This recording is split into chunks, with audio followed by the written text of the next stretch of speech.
The date, May 2nd. And it was Leonardo's last words before he passed away. I have offended God and mankind because my work did not reach the quality it should have. Those words were said about a mile up the road from where I'm sitting right now in Amboise, France.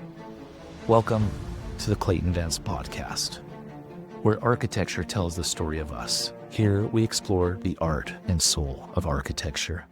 Right behind me, you can see a chapel if you are watching this, and that is Leonardo da Vinci's final resting place. I'm a giant fan of the guy because of his incredible contributions. Not of least is his Vitruvian Man that he drew. At the beginning of the Renaissance in the 1400s, as everything was coming about, Leonardo was one of those polymaths who really was an instigator of the Renaissance, and he got a hold of Vitruvius's work, who was an ancient Roman architect who had written the 10 books on architecture, and we talk about that. And in this 10 books on architecture, one of the things that absolutely fascinated Leonardo da Vinci was man, and how man was inscribed within a square and a circle. This is important to understand because it begins to help you understand why architecture looks the way it does from the Renaissance on. Now, prior to the Renaissance, what we had is we have the Middle Ages, right? So we have the classical age with Rome and everything it stood for, which followed the principles within essentially the 10 books on architecture, even though that was just one of, I'm sure, many texts, which are now lost. And then we had the Middle Ages for 1,000 years. And Middle Ages towns, those medieval towns, they just became these really squirrely streets. A lot of romance, we love them now, but man, back in the day, it was filthy, disgusting, not a lot of light. It was, a place for disease to spread as easily as you could possibly spread a disease. Well, now comes the Renaissance. What are the ideas that are being promulgated? It's like, how can we actually pursue the ideas of goodness, beauty, and truth? How can we begin to apply Aristotle and Plato and these early humanists in terms of what role does man have to the environment as it relates to God? Now, understanding these things, even though the ancient Romans had their own pantheon of gods, everything still was thought in terms of a deity and our relationship to deity. Deity meaning, the thing, our creator and what created us. And in Vitruvius, it talks about nature has been so designed, the human body, to get this. For the human body is so designed by nature that the face from the chin to the top of the forehead and its lowest roots there is a 10th part of the whole in height. And he goes on in terms of the overall proportionality of the body. And he prefaces this description of the body with the idea that the design of a temple depends on symmetry. Now, what he means by symmetry is not just bilateral symmetry. It means proportionality in all the parts relating to the whole. He says, the principles which must be most carefully observed by the architect, they are due proportion. Proportion is a correspondence among the measure of an entire work, and the whole to a certain part is a standard. And from this principle results in symmetry. Now, without this, really what you get is just chaos, right? There isn't a lot of proportionality to any buildings, and he talks about temples need to have the most amount of symmetry or proportionality to them. When you look at Renaissance buildings, they're absolutely wonderful and cute and charming, and I absolutely love them. But they don't have a lot of, perfect proportionality to them. There's just general principles of construction that when you look at timber frame construction of the Middle Ages, they had to do it because they had to do it. That's just how the natural principles of the material, the natural physical properties of the material, demanded that you actually design buildings in a certain way because you couldn't in any other way. And also just how houses were. Then you just stick another floor and another floor and another floor and another floor. Whereas once you get into the religious structures, there really was an element of care that was taken for them. And why the religious structures? Because we understood that there is a God who created us. Before we move on to the square and the circle, let's look at this. At the end of Vitruvius talking about proportionality, he says, the other members too have their own symmetrical proportions, and it was by employing them that the famous painters and sculptors of antiquity attained to great and endless renown. Now he's talking about the guys of antiquity And we're thinking he's to antiquity, right? So he's at like 50 AD. And he's talking about antiquity probably 300, 400, 500 years before him. So this type of looking back to the past has been a repeated pattern throughout time, because we look to the greats of the past to understand what was it that they were pursuing, what was it that they knew, and how did they achieve such greatness in terms of the craft that they were employing and executing. Now, Vitruvius looked to the past. Leonardo looked to the past. We, if we want a Renaissance today, to actually have beautiful creations that will attain to great and endless renown and be buildings and creations and works of our hands that are worthy of like keeping around forever, not just destroying after 30 years as some sort of random real estate investment, right? If we want to have something that's truly worth keeping, we have to understand what it is that they pursued and what are the principles that actually create these things. And Leonardo, that was his pursuit. He wasn't just an artist. That's what we know him for, the Mona Lisa, and we know him for the Last Supper. But no, he was an engineer. He was a surveyor, an engineer, a city planner, a polymath of all sorts. He had a passion for knowledge, and he tried to pursue knowledge and an understanding of science and art and math in a way that related him to his world and environs. Now, going back to Vitruvius and why Leonardo even made this Vitruvian Man. The members of a temple, there ought to be the greatest harmony in the symmetrical relations of the different parts of the general magnitude of the whole. Then again, in the human body, the central point is naturally the navel, the little belly button, right? For if a man be placed flat on his back with his hand and feet extended and a pair of compasses centered at his navel, the fingers and toes, his two hands and feet will touch the circumference of the circle described. And just as the human body yields a circular outline, so too a square figure may be found from it. For if we measure the distance from the soles of the feet to the top of the head, and then apply the measure to the outstretched arms, the breadth will be found to be the same as the height, as in the case of plane surfaces which are perfectly square. Now, everyone, I'm sure you have seen the Vitruvian Man, that drawing which Leonardo da Vinci. I want you to go see if your wingspan is actually your height. To go out, lay on the floor, and draw a circle around your navel to see if you actually are inscribed in a circle. It's a fun little exercise to do, personally. Now, what does this have to do with architecture?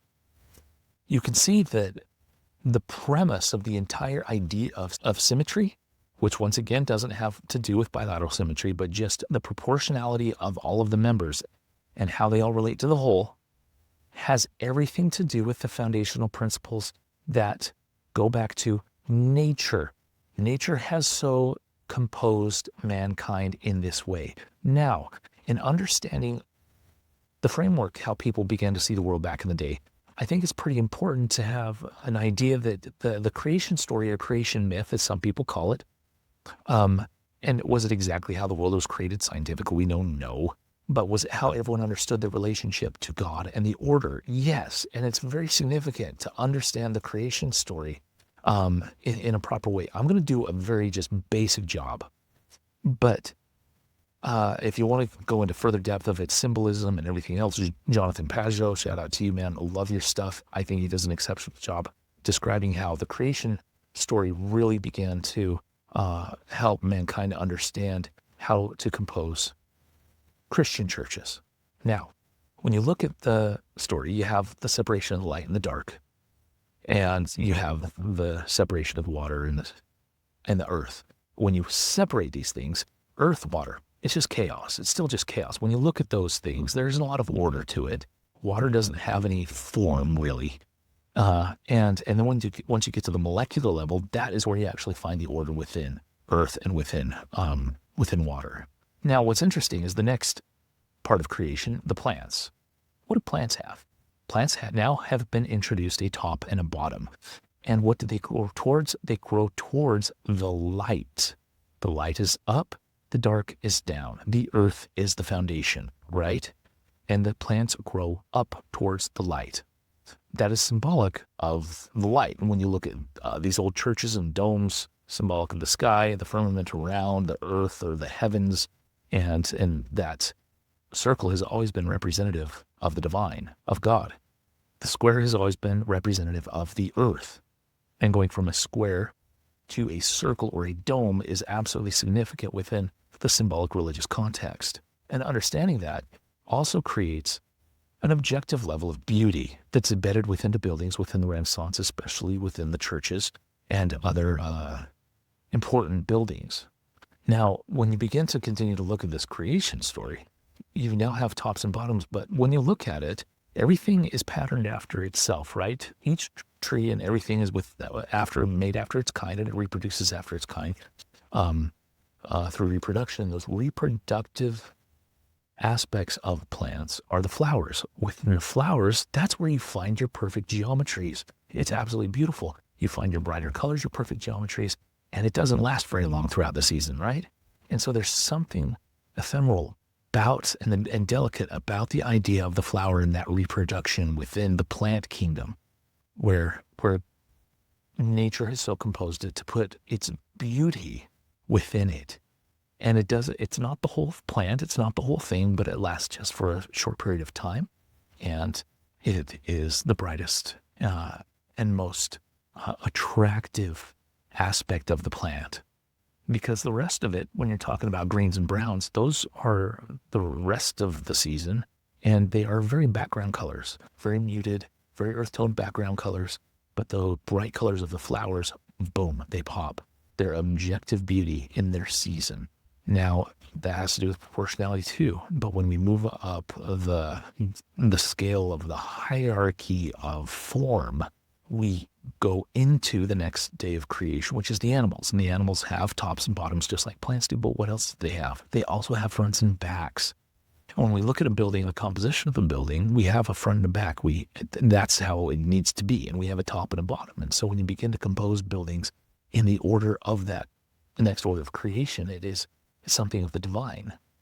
Now, what's interesting when you get to the final level of the animal kingdom, or that final creation of the animal kingdom, it's mankind, both man and woman, and they are based within the circle and the square. Now, what's crazy about this evolutionary theory, and how it all works together, whatever, I'm not going to get into that, but I will tell you one of the greatest curiosities to me that I don't think any evolutionary biologist or scientist can actually explain is, how do you explain the man actually fitting within a circle and a square geometrically? Because there's no reason for it. I mean, gorillas and monkeys, if we really did evolve from apes, I mean, this is a de-evolution rather than evolution in all reality, because gorillas and apes, they can still survive out in the wilderness, whereas we have to actually now have cover and houses and architecture and all this stuff to actually make sense and shelter, and we can't just live wild. I mean, how is that evolution? Wouldn't it be better to actually be stronger and more powerful? So when it comes to the mystery that it is so-called evolution, I am of the premise that we have been divinely created by a creator, because that is the only explanation to me that makes any sense as to why, of all the beings in the animal kingdom, mankind actually is inscribed within a square and a circle, which then relates to and indicates the divine potential of mankind, which then reinforces the idea that exists within the Renaissance that mankind being the center or the measure of the things that we create. It's like we should look at the proportions and the proportionality of man and then begin to create things based on those proportions, first starting with the square and the circle. And that is why a lot of the Renaissance architecture looks the way it does. It's because they were utilizing these Vitruvian principles from ancient Roman times, which go back further than that, and go back further than that, and go back further than that. If you can trace all of the writings, it would go back to, I guarantee you, some lesson that Adam learned in the Garden of Eden, probably. And whether you believe that or believe in the Adam and Eve and the Garden of Eden and all that type of stuff or not, that's absolutely beside the point. Because the reality exists is that objective beauty can be found within the proper employment of the true language of creation, which is the beauty of geometry.